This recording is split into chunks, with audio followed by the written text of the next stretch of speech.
Mamati kayo kadi kabombo ano agsagan iti unag ti pagtaengan iti rabii ket pumanaw ti swerte? Bakit nga babawal ang magwalis sa gabi? Isa ito sa pinakaraniwang bilin ng matatanda. Huwag kang magwalis sa gabi, mawawala ang swerte ng bahay. Pero saan nga ba nanggaling yan? Ang paniniwalang ito ay may halong impluensyang Tsino at lumang katuroang Pilipino. Sa tradisyong Chinese, sinasabing ang swerte ay dumadalaw sa gabi, kaya kapag nagwalis ka sa mga oras na yan, para mo raw tinataboy ang biyaya. At dahil malakas ang Chinese influence sa Pilipino, lalo na sa kalakalan noon, naging bahagi na rin ito ng ating kultura.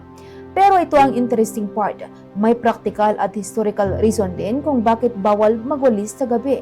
Balik tayo noong panahon na wala pang kuryente, lampara, gasera at kandila lang ang ilaw. Sa dilim, hindi klaro ang sahig, kaya kapag nagwalis ka, pwede mong mawalis ang maliit na pera. Matapon ang karayom, botones o alahas, makasira ng gamit na hindi mo napansin. Kaya para maiwasan ang aksidente at pagkalugi, ginawa itong mahigpit na paalala. At dahil mas madali nga namang sundin ng mga bata at matatanda, kapag may bawal, nilagyan ito ng pamahiin para mas mabisa. May isa pang dahilan na hindi masyadong napag-uusapan.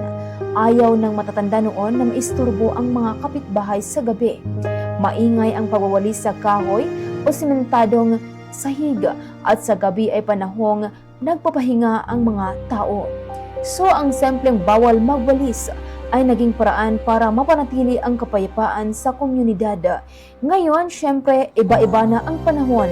May ilaw na tayo, hindi na delikado at hindi naman talaga nawawala ang swerte. Pero ang aral na dala ng pamahing ito, time management. Gawin ang gawaing bahay ng maaga.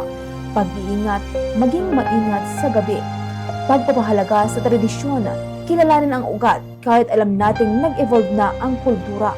Minsan, ang mga pamahin ay hindi lang takot, kundi paraan para protektahan ang pamilya sa panahon na limitado ang teknolohiya. At yan ang ating culture signal ngayong umaga, kung saan bawat araw may bago na tayong natutuklasang parte ng ating pagka-Pilipino.